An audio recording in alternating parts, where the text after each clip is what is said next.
morning, and welcome back to Daily Dhamma, a letter to our children. Today is December 20th, and our reading is Service. The purpose of life is to fit ourselves for maximum service to God, to our family, and to our fellows. Serving others does not mean helping them do what we think is best for them. That is serving our own egos. Service means being mindful of the divine spark in everyone we meet, and refraining from trying to manipulate them into doing things that would make us more comfortable. When someone says no thank you, the offer has been declined. Leave it alone.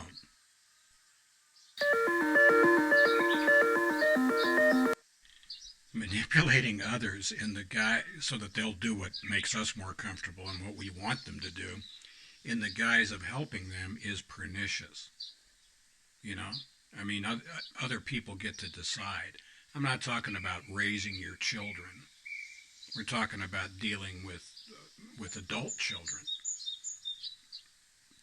People grow up, and when they grow up, they have a right to do what they want to do, and they can choose that any way they want.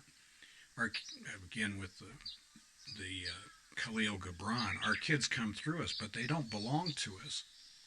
Our kids are not here to entertain us. Our kids, they may be entertaining, and personally, I find them absolutely fascinating.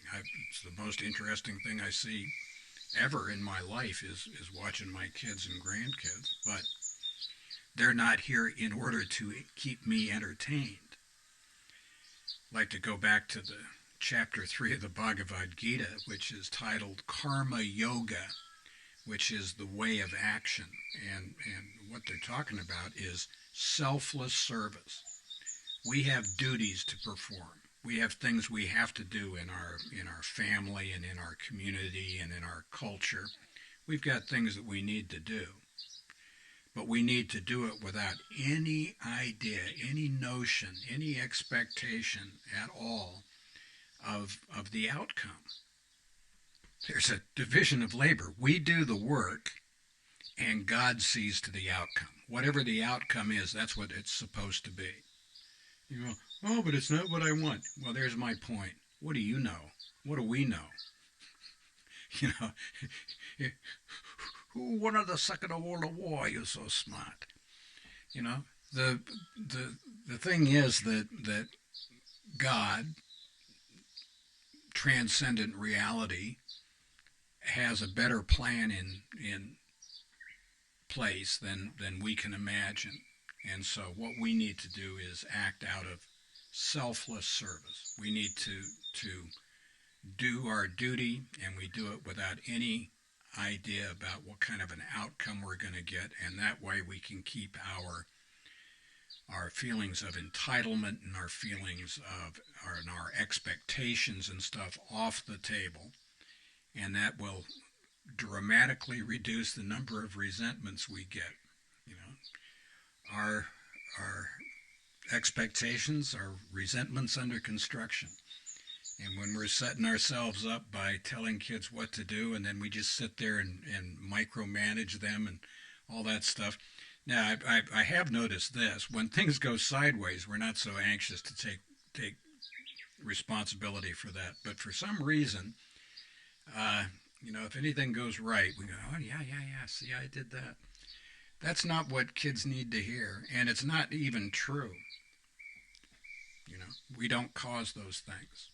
These things happen, and then maybe we're around to see them. That's about it.